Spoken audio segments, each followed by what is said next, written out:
So now that you have your Google Drive organized and you have your blank All About Me slides, it's time to get started working. The first thing you're going to want to do is choose a theme. Now your themes are shown on the right-hand side. This time we are going to choose a theme that they provide. We're not going to worry about importing themes until later in the year. I'm going to choose this one. It's one of my favorites, but of course you can choose any of these on the side. Now the themes are going to affect how your background looks. They also affect your fonts.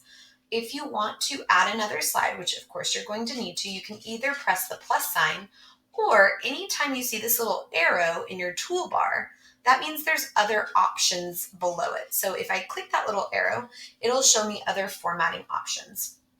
Um, Now, the next thing we want to talk about is our fonts. So you should only have two fonts for your whole presentation, one font for your titles and one font for your body text. Now, the cool thing about the themes that you choose is they choose two fonts that look really nice with the backgrounds. You can, of course, change it.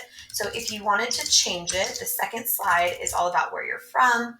I'm just going to type a short little snippet. If you want to change your fonts, you can triple click in the text box and click up here, and you can scroll through. There's a ton of different fonts. If you don't like any of the ones that you see, you can always click more.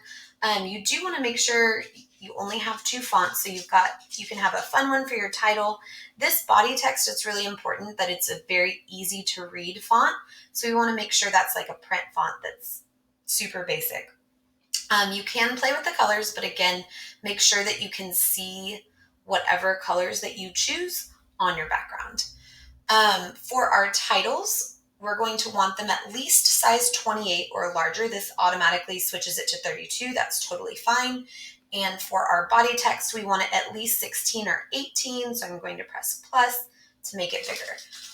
For bullet points, you can either click this and it'll choose the bullet point for you, or again, you can click that little arrow and it'll give you some options. I personally like this one and I really like this one, so I'm going to go with that one.